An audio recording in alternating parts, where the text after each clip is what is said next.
Good evening classes. जैसे कि हमने लास्ट की वीडियो में परावर्तन कर लिया बेटा, है ना। परावर्तन में दर्पण कर लिए, दर्पण का फॉर्मूला कर लिया, मिरर का फॉर्मूला, और मिरर फार्मूला पर न्यूमेरिकल कर लिया। ठीक है, आज हमारा टॉपिक दूसरा है। अब तक तो ऐसा हो रहा था कि आपने प्रकाश डाला, लाइट डाली मिरर पर और टकरा कर कहाँ गई, वापस आ गई, यानी परावर्तन यानी रिफ्लेक्शन। आज के टॉपिक में हम प्रकाश को आर पार एक माध्यम से दूसरे माध्यम में लेकर जाएंगे, जिसका नाम क्या है, अपवर्तन। तो आज का जो टॉपिक है हमारा बेटा वो है प्रकाश का अपवर्तन। प्रकाश का अपवर्तन मतलब रिफ्रैक्शन ऑफ लाइट। प्रकाश का अपवर्तन क्या चीज है? प्रकाश का अपवर्तन, तो डेफिनेशन देख लीजिए।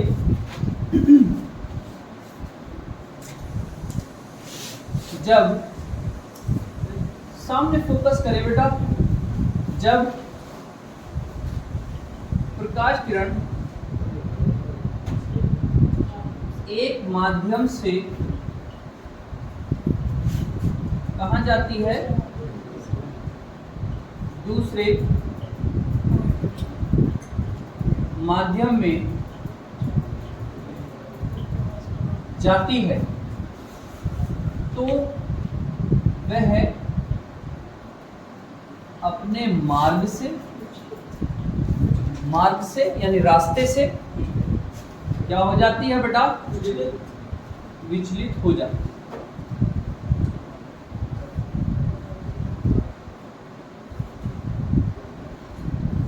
जब प्रकाश किरण एक माध्यम से दूसरे माध्यम में जाती है तो वह अपने मार्ग से विचलित हो जाती है, अपने मार्ग से क्या हो जाती है, हट जाती है, अपने रास्ते से हट जाती है। इस घटना को प्रकाश का परावर्तन कहते हैं। अरे परावर्तन नहीं दिया, ध्यान नहीं दे रहे। प्रकाश का क्या कहते हैं? जरा सुनिए बेटा, एक माध्यम से दूसरे माध्यम से, माध्यम क्या है? माध्यम का लेवल का रास्ता। एक एयर है, ये भी एक माध्यम है, पानी है, वो भी एक माध्यम है, कांच है, ग्लास कांच, वो भी क्या है, माध्यम है। आप एयर, पानी, इसकी जगह पर कोई ऑयल ले लीजिए, कोई तेल ले लीजिए, मिट्टी का तेल, केरोसिन, ठीक है, कोई और सा सॉल्यूशन ले लीजिए, तो हर चीज़, हर ये जो भी चीज़ मैंने बोली है वो सारी की सारी क्या है बेटा, माध्यम। वायु, एयर, ग्लास कांच और वाटर यानी जल, ये क्या है, सारे माध्यम, चलने के माध्यम। ठीक है, हमारी बात सुने। तो ये कह रहे हैं जब कोई प्रकाश किरण एक माध्यम से दूसरे माध्यम में क्या होती है, जाती है, तो अपने रास्ते से क्या हो जाती है, हट जाती है। ठीक है, इस घटना को हम क्या कहते हैं बेटा, प्रकाश का अपवर्तन। अब घटती कैसे है, उसके भी दो प्रकार है बेटा। ठीक है, क्या है, तो देखो सामने सुनो। एक ही किरण आई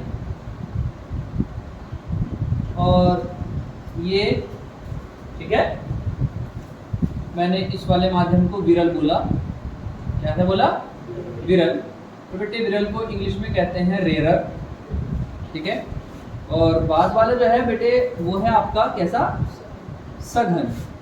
सघन बोले तो थोड़ा उसके कंपेयर में भारी,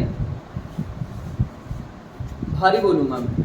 ठीक है, विरल हल्का और सघन क्या तुम्हारा, भारी। ठीक, ये आई और जैसे ही ऊपर क्या है, विरल है, विरल यानी हल्का फुल्का मीडियम, और सघन क्या, भारी। अब खुद सोचिए यार, जब हल्का मीडियम है तो प्रकाश की चाल ज्यादा होगी या कम होगी? कम होगी। हल्का माध्यम में ज्यादा होगी, अधिक होगी, और भारी माध्यम में क्या हो जाएगी, कम होगी। भारी माध्यम में। अब जैसे ही ये सघन माध्यम में एंट्री करता है तो स्पीड क्या हो गई, इसकी कम हो गई। कम हो गए तो बेचारा डाउन हो गया। इसका मतलब जब प्रकाश किरण विरल से सघन माध्यम में जाएगी तो बेटा वो अभिलंब की ओर क्या हो जाएगी, बेंड हो जाएगी। क्या हो जाएगी, अभिलंब की ओर बेंड। ये जो लाइन खींची है बेटा, ये इससे हम पहले परिचित हैं। इसे हम क्या बोलते हैं भैया, अभिलंब। क्या बोलते हैं बेटा इसे, अभिलंब।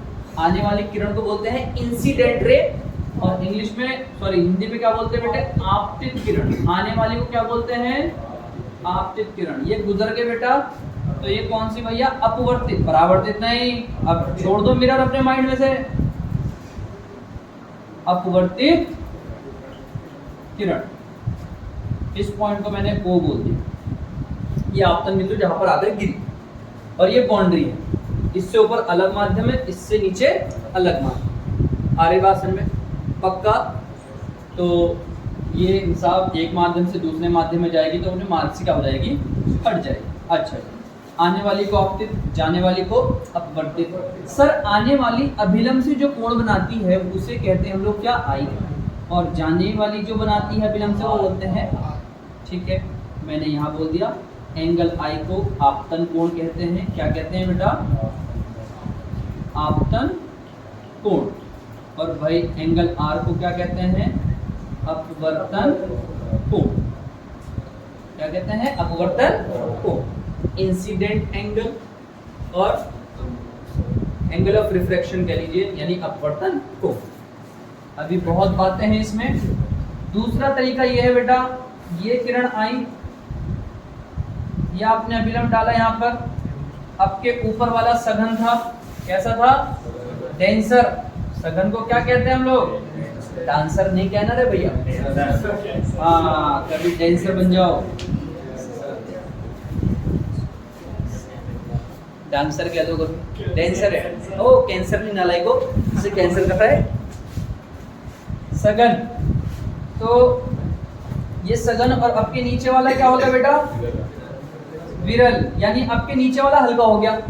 अब वहां स्पीड कम होगी सघन में, और विरल में स्पीड क्या हो जाएगी, ज्यादा हो जाएगी। तो आपके वो झुकेगा या दूर भागेगा, हाँ झुकेगा नहीं पुष्पा। लीजिए सरकार, नहीं झुक भाई तू। ये वाला क्या हो जाएगा, आई, और ये वाला आ। सही है बाबूजी, दोनों टेंशन ओके। वही कहानी, आने वाली को आपतित किरण, जाने वाली को अपवर्तित किरण। ओके भाई साहब, आपतन कोण, और यहाँ पर अब जरा समझने वाली बात है भाई साहब।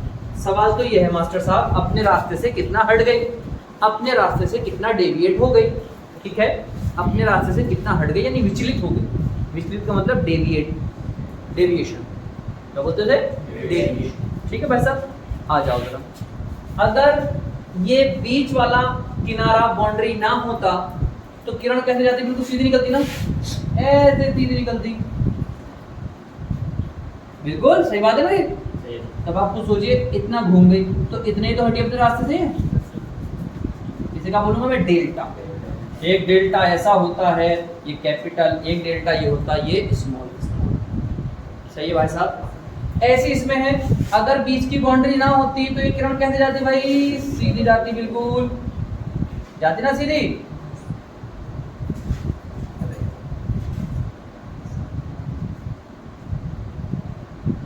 ठीक है भैया, अब खुद सोचो, जानी तो सीधी थी, किधर चली गई, दूर।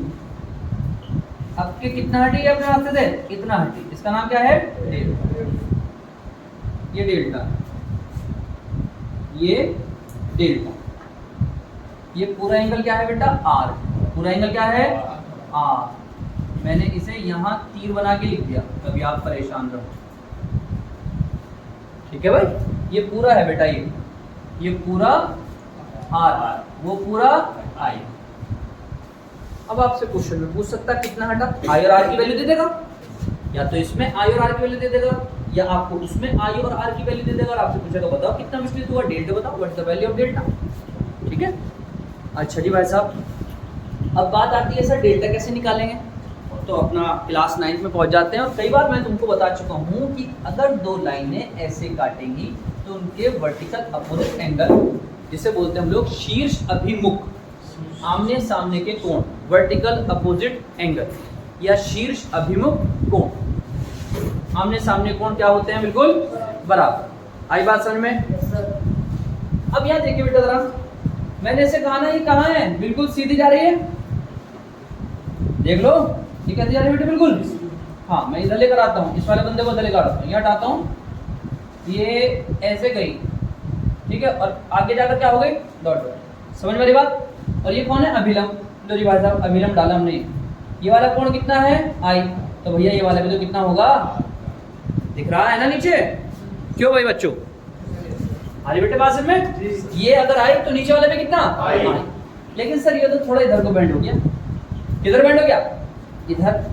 ये रियलिटी तो सर ये हो गई, रियलिटी तो ये हो गई, तो ये कितना हो गया आपका आर। अब अगर ये आई था तो ये पूरा आई था, लेकिन ये छोटा वाला कितना है आर, तो भैया इतना कितना बचा सर, पूरा कितना था आई, छोटा कितना है आर, तो आई में से आर घटा दो, ये बच जाएगा ये जो तुम निकालना चाह रहे हो डेल्टा। आई में से कौन घट जाएगा, आर घट जाएगा, आई में से कौन घट जाएगा, आर घट जाएगा। भैया सामने देख लो भाई, बेटे पूरा क्या है आई, छोटा वाला क्या है आर। अगर इस आई में से ये वाला आर हटा दोगे तो कितना बच जाएगा, ये बोले तो कौन बच जाएगा बेटा, डेल्टा। इसका मतलब ये हो गया कि सर इस वाले में आई बड़ा है और आर क्या है, छोटा। अगर आपको डेल्टा निकालना है तो आई में से क्या हटा दो, आर हटा दो। तो यहाँ पर इस वाले में मैंने यहाँ पर डेल्टा लिख दिया, आपको एंगल आई में से कौन घटाना पड़ेगा सर जी, कोई परेशानी बेटा किसी को, पक्का? यहाँ पर कौन बड़ा है आपको खुद दिख गया होगा, कौन बड़ा है यहाँ पर, आर, और आई क्या है। अगर ये बीच का रास्ता ना होता तो अब इसके लिए कहाँ निकल लेते, देखो बेटा इधर ये ऐसे है, ठीक है भाई, और ये ऐसे है, ये गई, तो ये कितना था बेटा आई, तो भैया ये भी तो कितना होगा आई होगा, लेकिन ये गई कहाँ किरण, वहां, और ये वाला कितना हो गया पूरा आर। अब मुझे तो ये चाहिए सर ये, तो आर में से कौन हटाओगे, तो इस वाले में अगर डेल्टा निकालना है आपको, कौन निकालना है बेटा, डेल्टा, तो कौन हटेगा, आर में से आई। आ रही बेटा बात समझ में, आ रही है बात समझ में, पूरा मैथमेटिकल है यार, ठीक है। वहां पर आई बड़ा है, आर छोटा है, तो आई में से आर हटाया। यहाँ पर आई छोटा है, आर बड़ा है, तो आर में से ये आपको माइंड में बिठाना पड़ेगा। अगर विरल से सघन में जाएगी, हल्के से भारी में जाएगी, आई बड़ा होगा और आर छोटा, तो आई में से आर हटाओ, तुम्हें विचलित पता चल जाएगा जो कितना अपने रास्ते से हटी है। ओके, यहाँ पर आएंगे बेटा, तो आप देखो भारी से हल्के में गई, तो ये कोण कितना आई, ये कोण कितना आर, यहाँ आर बड़ा हो गया, तो आर में से कौन घटाएंगे आप, आई, तो ये क्या कोण पता चल जाएगा आपको, विचलन कोण पता चल जाएगा। ठीक है, आप इन चीज़ों को उतारें, फिर देखते हैं हमारा नेक्स्ट क्या। ठीक है बेटा, चलिए हमारा हुआ प्रकाश का अपवर्तन। क्या हुआ बेटा ये, तो जब भी कोई किरण एक माध्यम से दूसरे माध्यम में जाएगी तो अपने रास्ते से विचलित, इस घटना को प्रकाश का विरल से सघन में जाएगी तो झुक जाएगी अभिलंब की ओर, और सघन से विरल में जाएगी तो अभिलंब से दूर भागेगी। ये खुला मीडियम मिल गया तुम्हारे में, तो हिसाब है भीड़ भाड़ में तो बच बच के चलोगे, और जब खुला मिला सांप बना देना जी, इधर को इधर को इधर, तो वही हिसाब किरण का है भैया। सबसे पहला सवाल आता है कि सर प्रकाश के अपवर्तन घटना क्यों हो रही है, प्रकाश के अपवर्तन की घटना का कारण क्या है। तो सबसे पहले अपवर्तन का कारण लिखेंगे बेटा, हम लोग क्या लिखेंगे, अपवर्तन का कारण। लिखो बेटा, मैं बोल रहा हूं, देखो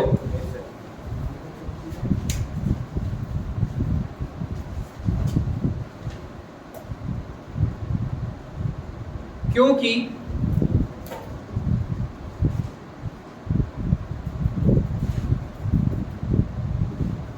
अलग अलग माध्यमों में प्रकाश की चाल,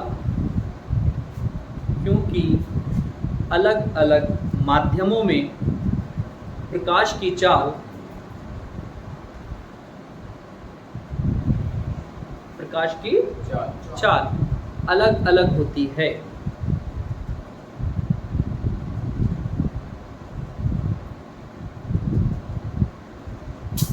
ठीक है बेटा, हमारी बात में वायु हल्की है, प्रकाश की चाल क्या होगी, ज्यादा होगी। पानी में, वाटर में भारी है वायु की कंपेयर में, तो जल क्या है, भारी है, घनापन ज्यादा है उसका, तो उसमें स्पीड क्या हो जाएगी भैया, कम। और कांच में जाएगी तो और स्पीड कम। पानी तो थोड़ा सा लिक्विड टाइप में भी है, ठीक है भाई, आप उसे दबा भी सकते हो, फैला भी सकते हो, लेकिन कांच है भैया, सॉलिड है बिल्कुल मामला। आ रही बात समझ में? वायु गैस, जल लिक्विड, और कांच क्या हो गया, सॉलिड। ठीक है, तो वायु सबसे ज़्यादा विरल है, फिर उससे कम विरल कौन है, जल, और सबसे कम विरल कौन है, कांच यानी ग्लास। आ रही बात समझ में? तो हमने कारण बताया क्योंकि प्रकाश की जो चाल है वो अलग अलग माध्यमों में क्या होती है, अलग अलग होती है। यही कारण है किसका, प्रकाश के अपवर्तन। बस मेरे को क्योंकि लिखवाना था बस, और कुछ नहीं, ठीक है बेटा। तो प्रकाश के अपवर्तन का कारण क्या है, अलग अलग माध्यमों में प्रकाश की चाल का अलग अलग होना। आई बात सुनिए बेटा। तो ये इस टाइप के क्वेश्चन वाइवा वगैरह में पूछ लेता है, जो प्रैक्टिकल लेना आएगा कि भाई साहब बताइए अपवर्तन का कारण क्या है, क्यों ये दूर भाग रही है और क्यों ये बैंड हो रही है। बैंड हो रही है तो स्पीड क्या हो गई, कम हो गई, और दूर भाग रही है तो स्पीड क्या हो गई। इसका मतलब तो ये हुआ ना कि अलग अलग माध्यम में प्रकाश की चाल क्या होती है भैया, अलग अलग होती है। कारण समझ में आ गया बेटा। अब आप हेडिंग डालेंगे अपवर्तन के नियम। किसके नियम, अपवर्तन के नियम।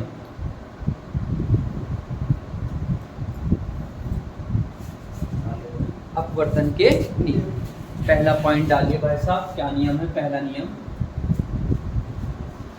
पहला नियम आप घर पर जाकर खुद लिखेंगे, जैसे प्रकाश के परावर्तन में लिखा था ना, आपतित किरण, अपवर्तित किरण और आपतन बिंदु पर अभिलंब, तीनों क्या है, एक ही तरह। ये आप खुद लिख लें घर जाकर, मैं नहीं लिखाऊंगा यहाँ। क्या है बेटा, ये आपतित किरण और फिर क्या है भैया, ये अपवर्तित, आपतित किरण कॉमा अपवर्तित किरण तथा आपतन बिंदु पर ये अभिलंब, तीनों क्या है, एक ही तल में। एक ही तल मतलब व्हाइट बोर्ड में है, तीनों अलग अलग है भाई। किरण को इतनी मोटी थोड़ी है, किरण को इतनी मोटी थोड़ी है, ठीक है। किरण तो क्या है, बारीक सा महीन धागा है, उसके बाद चौड़ाई थोड़ी है यार, बस ये की वन डायमेंशन है, धागा है किरण, धागे से भी बारीक। आ रही बात में? तो ऐसा थोड़ी है चौड़ी है, तो उसमें लंबाई भी होकर क्या होगी, चौड़ाई भी। जिसके पास लंबाई चौड़ाई वो 2D में चला जाता है, ठीक है। तो किरण क्या है, छोटी सी बारीक सी धागा, महीन धागा। तो आपतित किरण, अपवर्तित किरण और आपतन बिंदु पर अभिलंब, तीनों एक ही तल में होते हैं। परावर्तन में परावर्तित किरण है, यहाँ पर क्या है, अपवर्तित किरण। आपतित किरण कॉमा अपवर्तित किरण तथा आपतन बिंदु पर अभिलंब, तीनों एक ही तल में होते हैं। वीडियो बन रही है, दिक्कत होगी तो ये सुन लेना, 3-4 बार बोल दिया मैंने, ठीक है। पहला नियम आप घर जाकर लिखें। दूसरा नियम क्या है बेटा, दूसरा नियम बहुत इंपॉर्टेंट है, इस पर क्वेश्चन बहुत सारे हैं बेटे, और ये चलता रहेगा हमारा, आगे तक चलता रहेगा भाई साहब। जरा ध्यान दीजिए बेटा, सब काम छोड़िए, आपस में बात ना करिए। आइए दूसरा, दूसरे में आप लोगों ने हेडिंग भी डालनी पड़ेगी बेटा। किसका नियम है, हाँ इंपॉर्टेंट है भाई साहब, बहुत इंपॉर्टेंट। स्नेल का नियम, स्नेल्स लॉ। क्या है भाई स्नेल लॉ, स्नेल का नियम क्या है, ठीक है। आ जाइए,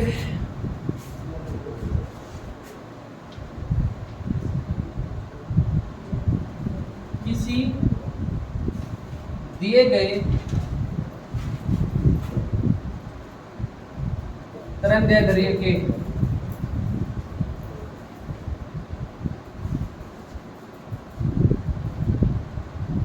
प्रकाश के लिए भाई साहब, तरंगदैर्घ्य के, तरंगदैर्घ्य का मतलब है बेटे कलर से, तरंगदैर्घ्य का मतलब किससे बेटा, 7 कलर है विद्युत।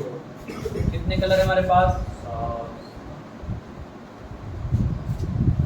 Violet, indigo, blue, green, yellow, orange, red, 7 के 7 को मिला दो तो व्हाइट कलर बन जाएगा। किसी दिए, एक वर्ड छूट गया हमारा, किसी दिए गए तरंगदैर्ध्य के प्रकाश के लिए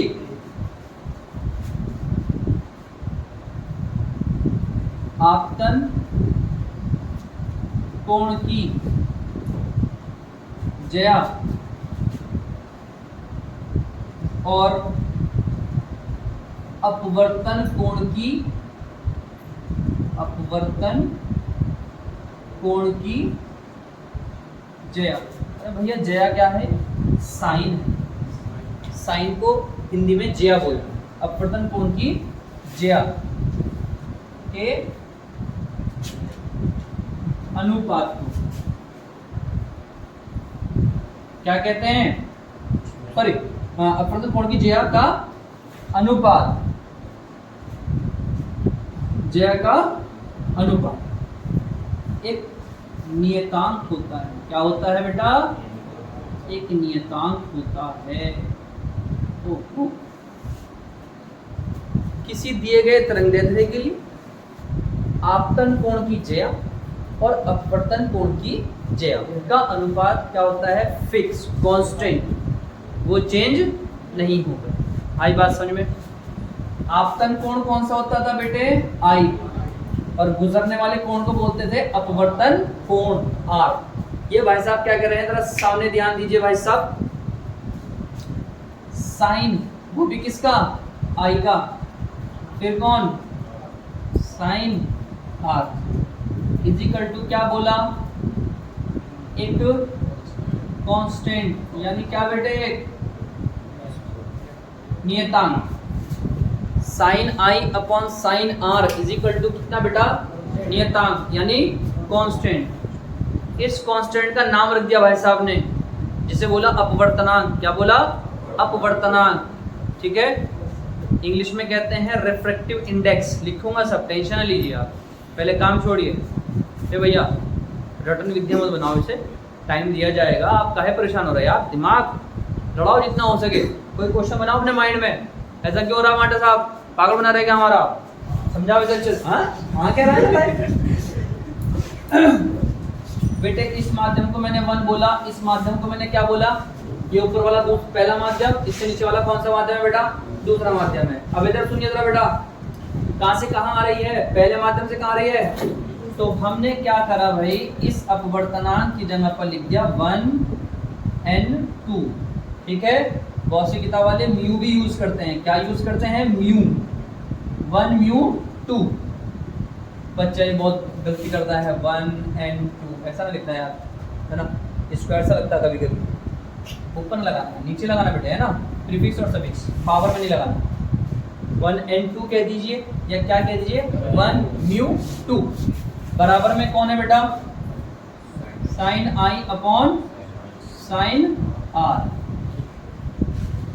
ये n क्या है सर? आपने कहा यहां पर जहां 1n2, जहां 1n2 माध्यम 1 के सापेक्ष, माध्यम 1 के सापेक्ष माध्यम 2 का अपवर्तनांक। जरा बेटा इस चीज पर ध्यान दो, क्योंकि क्वेश्चन है, फिर बाद में परेशान होंगे आप लोग। 1n2 किसके सापेक्ष? 1 के सापेक्ष, यानी 1 के रेस्पेक्ट में। आप तुलना भी कह सकते हो मेरे हिसाब से। माध्यम 1 के सापेक्ष माध्यम 2 का अपवर्तनांक, यानी बाद में कौन आया? 2। तो ये 2 का है वैल्यू। ये n जो वैल्यू है, अपवर्तनांक जो है वो किसकी है? 2 का है। किसके रेस्पेक्ट में? पहले वाले के रेस्पेक्ट में। यहाँ 1 से 2 में आया, मान लो ये एयर है और ये क्या है आपका? वाटर है भाई साहब। तो अगर 1n2 आया है तो ये जो भी n रखा है ये किसका है? वाटर का है। किसके रेस्पेक्ट में? एयर की तुलना में, एयर के रेस्पेक्ट में। आ रही है बात समझ में आप लोगों के? पक्का? तो हमने बोला है माध्यम 1 के सापेक्ष माध्यम 2 का अपवर्तनांक। अपवर्तनांक को इंग्लिश में क्या कहते हैं? अपवर्तनांक को यही बोल दिया मैंने, रिफ्रैक्टिव इंडेक्स। क्या बोलते हैं बेटा?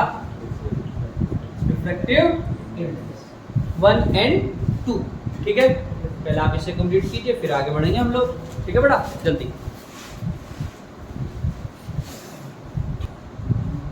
ये आपका अपवर्तन का नियम हुआ दोनों। पहला आपको घर से लिखना था बेटा, और दूसरा क्या है बेटा, स्नेल का नियम।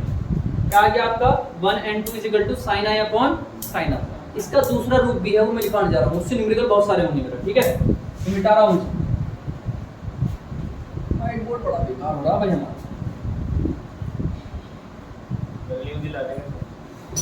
क्या मिट्टी का दे, आ जाओ। सुनो बेटा सुनो, आपने लिखा भी 1 and 2 इज इक्वल टू कितना लिखा बेटा, sine i upon sine r. कोई दिक्कत किसी को? पक्का? ठीक। हम इसे इस तरीके से लिख सकते हैं, ऊपर v1 और नीचे v2, ऊपर लैम्डा 1 नीचे लैम्डा 2, ऊपर n2 नीचे n1। सर ये v1 क्या है, सुन ले बेटा इधर, v1 क्या है, पहले माध्यम में प्रकाश की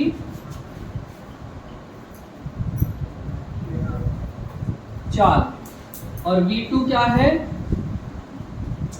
दूसरे माध्यम में प्रकाश की चाल। सर लैम्डा 1 क्या है, पहले माध्यम में तरंग दैर्ध्य, पहले माध्यम में क्या, तरंग दैर्ध्य, और ये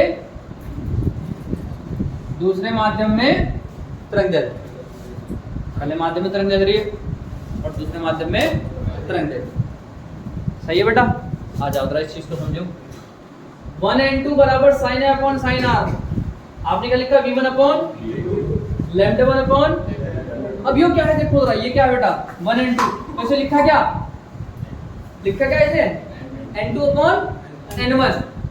क्या लिखा बेटा इसे, n2 अपॉन, मतलब जो बाद वाला आया वो ऊपर और जो पहले था वो क्या नीचे। तो sine i upon sine r, v1 upon v2, lambda 1 upon lambda 2, n2 upon आधी क्लास में। पहले माध्यम में चाल अलग होगी, दूसरे माध्यम में चाल, पहले माध्यम में कलर अलग दिखेगा, दूसरे माध्यम में कलर।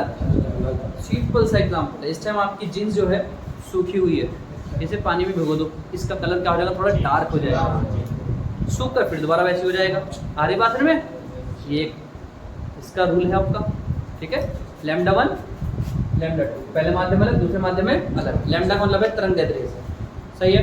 लेकिन आप ये देखिए बेटा जरा सामने, ये कौन है ऊपर, लैम्डा 1, लेकिन n1 क्या आ गया नीचे, तो लैम्डा 1 और n1 एक दूसरे के कैसे हो गए, उल्टे हो गए। यानी तरंग दैर्ध्य और अपवर्तनांक एक दूसरे का क्या होता है, उल्टा होता है। यहाँ से मुझे एक रूल ये पता चला, यहाँ से हम चीज़ें निकालेंगे बेटा, ठीक है। आप कहोगे कि हमारा जो वेव लेंथ है, क्या बोलते हैं बेटे इसे, तरंग दैर्ध्य को वेव लेंथ, क्या बोलते हैं भाई, वेव लेंथ।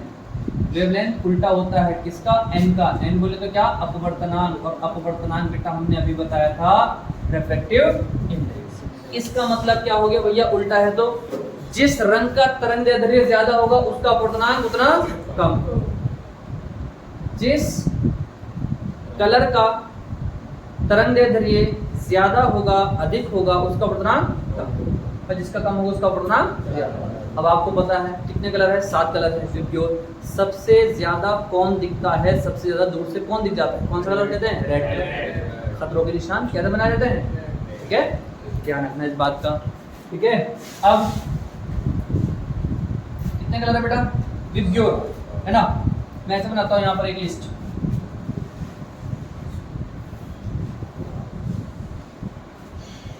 विबग्योर, ठीक है। अगर आप वॉयलेट से रेड में जाओगे, यहाँ मैंने n बोल दिया, ये कलर है हमारे, क्या है ये, ठीक है, रंग बोल दिया मैंने इन्हें, और ये क्या है n अपवर्तनांक, और ये क्या है तरंग दैर्ध्य। आ जाओ बेटा सुन लो, अगर आप वॉयलेट से r की साइड जाएंगे तो तरंग दैर्ध्य, सॉरी ये क्या है आपका अपवर्तनांक, क्या होगा भैया, घटेगा, क्या होगा। लेकिन आप तरंगदैर्ध्य की बात करेंगे और वायलेट से रेड पर जाएंगे तो क्या होगा, बढ़ेगा। कोई परेशानी? क्योंकि रेड कलर क्या होता है, सबसे दूर से ही चमक जाता है, इसका मतलब उसकी वेवलेंथ क्या है, सबसे ज्यादा है। तो आप अगर वायलेट से रेड की ओर भागोगे तो लैम्डा क्या होगा, बढ़ेगा, लेकिन एन क्या होगा, घटेगा। उल्टा इसका खुद समझ जाओ, इधर जाने पर लैम्डा क्या होगा, घटेगा, लेकिन अपवर्तनांक क्या होगा, बढ़ेगा। एक चीज समझ लो, दूसरी उसको उल्टी है बेटे। लाल कलर दूर से ही चमक जाता है, दूर से ही दिख जाता है, तो उसका तरंगदैर्ध्य सबसे ज्यादा, लेकिन अपवर्तनांक सबसे कम। वायलेट कलर नहीं दिखता दूर से, उसका तरंगदैर्ध्य लो है, अपवर्तनांक। अपवर्तनांक का मतलब क्या गुरुजी? अपवर्तनांक का मतलब ये है कि वो सबसे ज्यादा विचलित होगा, सबसे ज्यादा अपने रास्ते से हटेगा। आसमान का कलर, स्काई का कलर नीला होता है। हमारे पास कितने कलर है, 7 कलर है। जरा सुनने वाली बात है, तवज्जो दे इधर, हजरात हजरात हजरात इधर सुन लीजिए सरकार। ये 3 कलर दिख रहे हैं बेटे, 3-4 कलर, ये वायलेट, इंडिगो, ब्लू और ग्रीन। ये सबसे ज्यादा फैलते हैं, सबसे ज्यादा स्कैटर होते हैं, ठीक है, सबसे ज्यादा फैलते हैं, सबसे ज्यादा अपने रास्ते से विचलित हो जाते हैं। सूरज से light colour, sorry white light आ रही है, पूरी सफेद कलर की किरण है, लेकिन वो कितने कलर में टूटती है भैया, 7 कलर में टूटती है। बीच में माध्यम की वजह से टूट जाती है, वो कितने कलर में, 7। लेकिन ये 4 कलर सबसे ज्यादा फैल जाते हैं। यही वजह है कि आसमान कैसा दिखाई देता है, नीला दिखाई देता है। ये कलर ज़्यादा नहीं फैलते, ये जब नहीं फैलता है तो इसलिए तो इस लगाया जाता, दूर से दिख जाता है, और ये दूर से दिखता है। और ये कलर क्या है, ये येलो, येलो का फोकस बड़ा होता है। भीड़ में येलो कलर बहुत जल्दी दिख जाएगा। पीके फिल्म देखी, पीके फिल्म में आमिर खान कैसे कलर का हेलमेट पहनता कि भगवान हम पर फोकस मारेगा, मैं फोकस मार दूंगा एकदम है। देखा उसका कॉन्सेप्ट से चलता था बंदा, बिल्कुल बिल्कुल साइंटिफिक चीज़ लेता था। येलो कलर पहन रखा भाई साहब और भागा फिर गया पब्लिक में। चलिए बाहर, येलो कलर का फोकस दूर से ये भी चमक जाता है, फोकस मारता है आपका, तो ये कलर ज़्यादा फैल जाते हैं। इसी वजह से इन सब का कॉम्बिनेशन कैसा है आपका, आसमानी कलर है, और रेड कलर नहीं फैलता, ऑरेंज नहीं फैलता, और येलो भी ज़्यादा नहीं फैलता है। फोकस होता है इनका बहुत ज़्यादा, ठीक है। आई बात समझ में, पक्का बात समझ में आ रही है बेटे। इस पर न्यूमेरिकल बहुत सारे हैं, तो आप ये देख रहे होंगे कि तरंगदैर्ध्य अपवर्तनांक का कैसा है, उल्टा है। जो कलर दूर से दिख जाएगा उसका तरंगदैर्ध्य हाई है, लेकिन अपवर्तनांक लो है।